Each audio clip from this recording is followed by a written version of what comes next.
Dostlar, қалдарыңыз қалай? Бүгін бізде видеода тауықтарымда жем бітіп қалса, немесе жемге көп шығын кетпеу үшін не берем деген видео.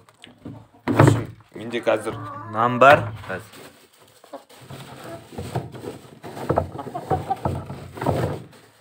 Соны қазір суға жібітіп беретін боламыз. Su koyalım.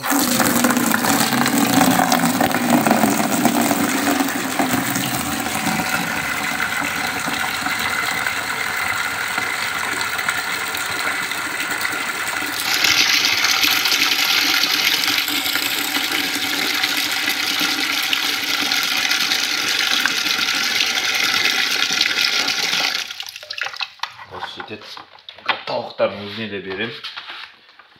Olsun қазір осыны нанды осының ішіне салатын боламыз. Кеттік қалмыз.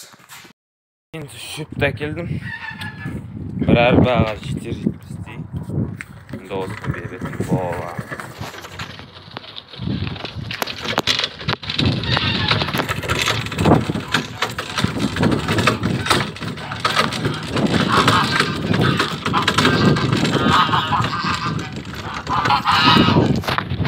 Енді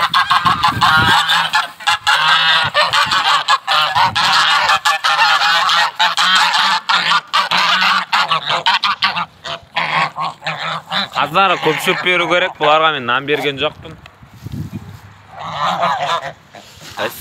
Тауыққа жетем екен. Тағы осындай береміз. Барады. Бір күнге енді тауықтарға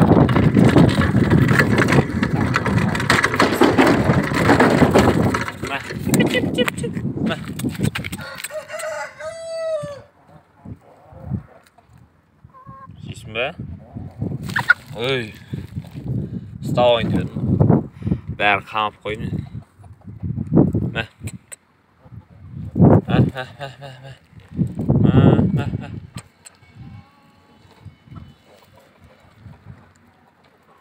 Көрдіңіз ғой, кайфтан жейді. Осы тауықтарға берем осы шөптерді. Ұстап алам, қараңыздар. Ұстай алмайым.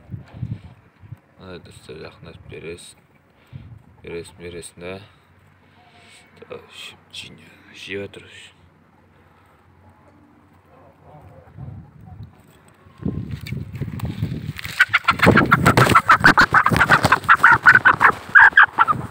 Достарымны ұстап алдым.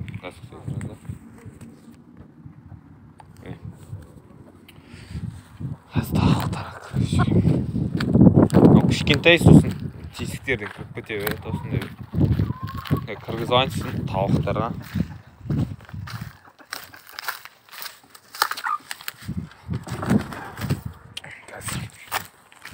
Шөптерін төгейін оларға.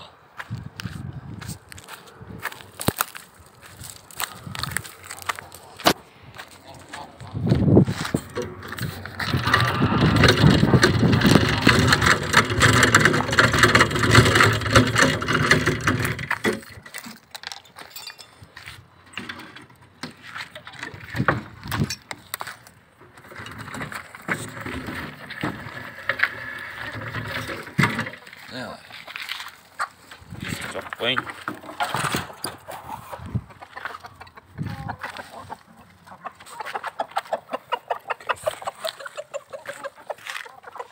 Жақсы ет осы шөпті.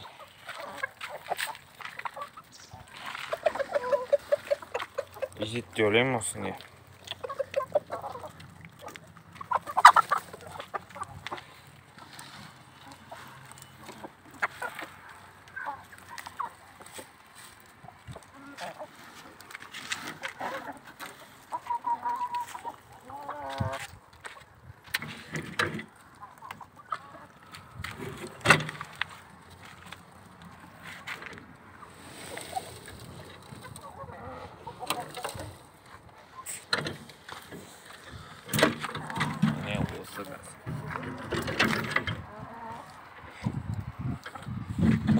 Tamamen жету керек ертеңге дейін.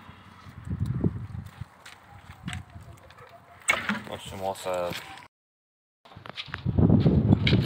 тауықтарын, қаздарым келсем, тауықтарын қорасында жүр екен, қуып жүріп. Қарындары ашық болған енді.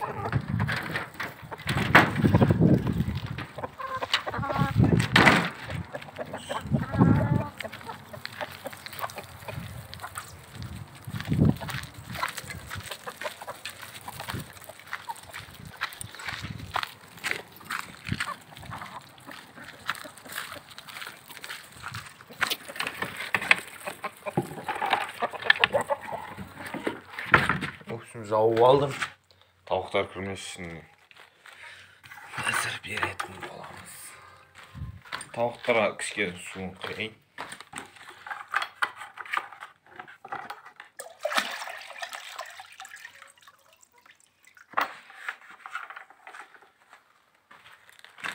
Сіздерге жұмыртқалар көрсетіп жіберейін. 3-4 күнде туған жұмыртқаларды.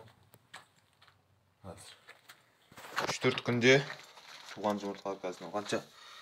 5, 6, 7, 8, 9, 10, 11, 12, 12, 13, 14, 15, 16, 17 жұмыртқа. 3-4 күнде, 3 күнде 17 жұмыртқа. Енді алдыңғы көрсеткіштерден жақсарады деп ойлаймын. Енді бір воскресенье ма жемдерін алып береді жарым. Осы 2 күн бұрын бітіп қалды жемдері.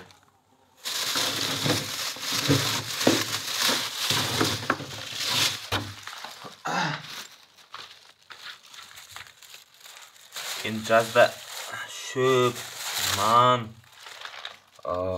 қарбыз, қауын, жеміс-жидек дегендер көп болады. Соларды да беру керек. Бірақ енді сезон әлі басталған жоқ, енді басталып отыр. Сондықтан бір жаздың орталарында нормальный болады.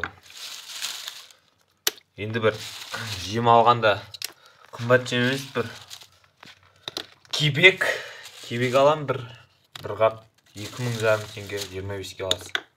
Или 20 ке аламын сондай. Сосын бидай, сосын балық ұнтақтары ма, балық, рыбакостная мука деген аламын. Сақнан екен. Рыбакостная мука аламын, сол 3 нәрсе аламын. Сонда 2,5 ана кебек. Ал бидай 3,000, сосын рыбакостная мука килосы 400-ден 2 кило алсам 800, шамамен 1000 теңге десек, 1000, 3,5, 6,5 кетейін деп тұрған. Негізі соларға да жақсы туады, қой нандарын осы араластырып шөптерін берсең. Далаға шығарсаң ракушняк үшін солай. Нандар суға салып жібітем. Су көп сияқтыма. Суын кішкене азайту керек. Кішкене мынаға құйып жіберейін тағы да. Төгіледі. Жандарына төгіліп жатыр, төгіле берсін. Әйтпесе нан дәмсіз болып кетеді. Зато шөлдемейді ыстықпен.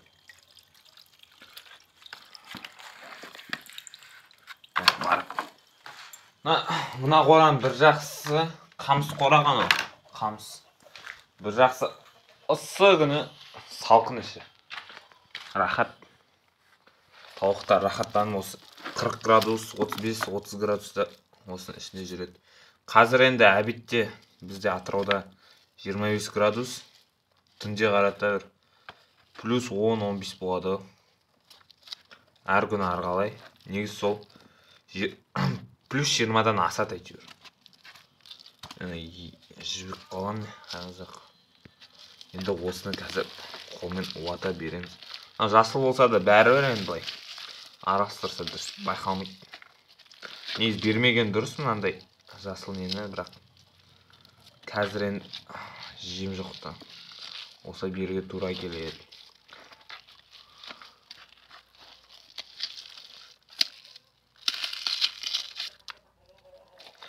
Аттар күтіп жүр тауықтары. Құрқылдап қарындары ашып қалған енді. Далаға шығып кеткен. Кеше есігін дұрыс жаппаған сияқтымын, сол ашылып кеткен. Мына есігі ашылады енді. Ашылып кеткенде ана сеткадағы есігі де ашылып кеткен, сол жүрген сияқты, сол таңертеңнен бері. Кеше кешке келіп едім ғой. Бүгін енді сабақтан кейін енді 5-терде келіп тұрмын ғой. Осылай бәрін жібітіп аласыздар.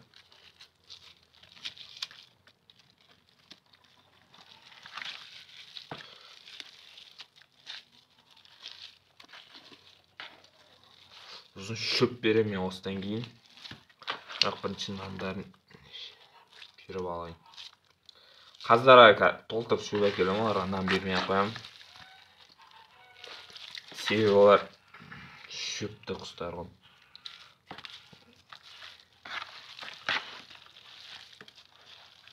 Міне в общем.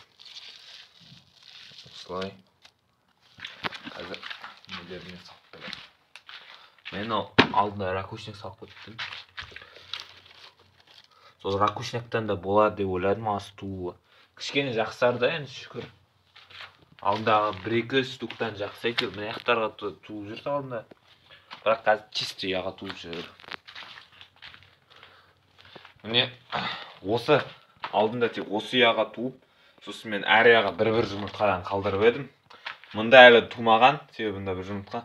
Мұнда біреу туған, содан кейін тумаған. Міне осы мына я ең ұнайтыны, содан кейін мынау. Не екенін білмеймін. Ана яда нормальный не істеп тұр, соған да нормальный туып тұр. Жаған емес соған да. Осылай берем. Бұл жерде бұқтай қалып тастайық.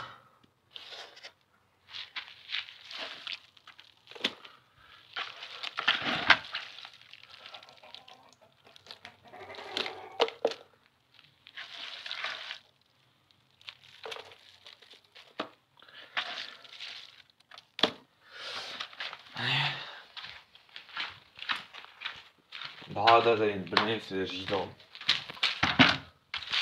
Топырақ, кішкене құрт-құмырсқа болсын, тас-бас, бәрін жейді. Күн ұзаққа далада жүрген тауықтар енді бір нәрсе тауып жейді шығар.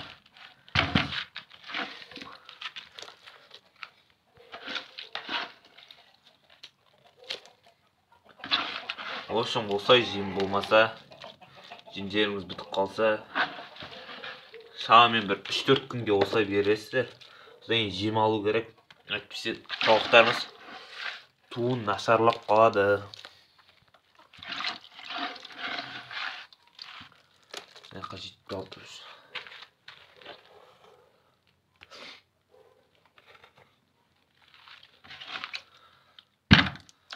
Су қалды тек. Бұны далаға төгіп тастайын.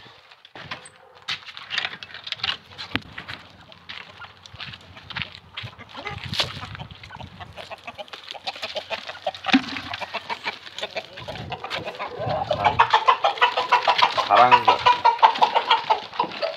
Мен қарындар ашып қалғаным дегенмен. Бір нан қалып қалған, қазір нан берейін.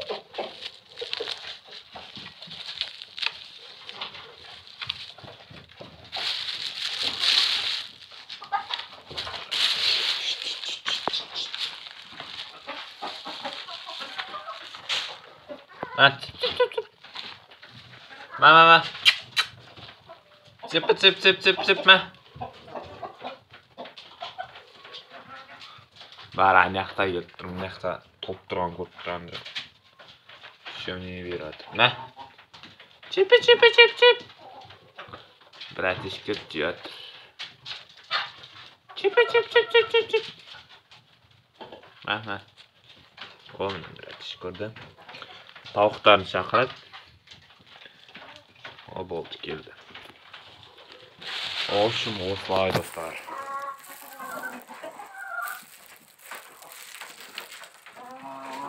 Қазір жұмыртқалар сатып отқан жоқпын, себебі тауықтар аз туып жатыр. Алдында 15-20 жұмыртқа күніне туғанда сол сатып жүреді. Қазір еді сатпайым. қашан жақсарады, сол кезде өзі бастаймын ғой тағы бір. Қазір сол жеуге, бұл өзімізге.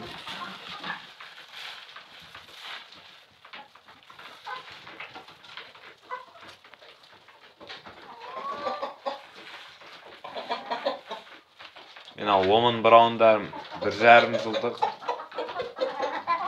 туатыр жақсы. Бірақ уже келесі жылдан бастап уже азайтады туу.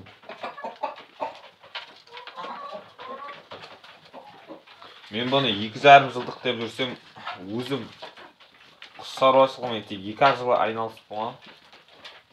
Бұны мен 2020-ның сентябрь айларында сондай кезде шығарған болатын. Солай 1,5 жылдық. Ойлап қоймын, өзім 2 жыл айналысып бәттім. Қайда 2,5 жылдық. Мен өзім жұмыртқадан шығардым, осы ломон браун бәрін өзім. Барлығын өзім неден жұмыртқадан шығардым, тек 2 қара тауықтан басқасы ол қайда. Әбет деген баладан алдым оны. Сол қалған бәрін өзім шығардым.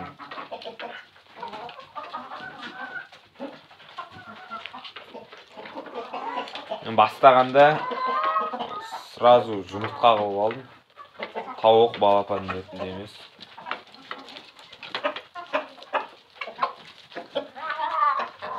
Olsun dostlar, осылай шөп берем. Болды. Ертең или бір күні жем алып бұларға беру керек, әйтсе болмайды. Olsun dostlar, осылай. Сіздер тауықтарыңызға жем бітіп қалса не бересіздер? 1-2 күнге. Соны комментария жазып кетіңіздер. Мен міне осылай енді амалдаймын. Далада жүреді, шөп берем, қорқып жүрмін. Қараңыздар, қашып кетеді тағы да.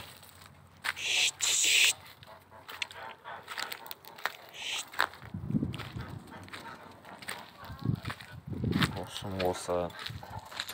Егер де видео ұнаса, лайк басып, тіркеліп қолдап кетіңіздер. Сіздермен болған мен, Маруф. Қош сау болыңыздар.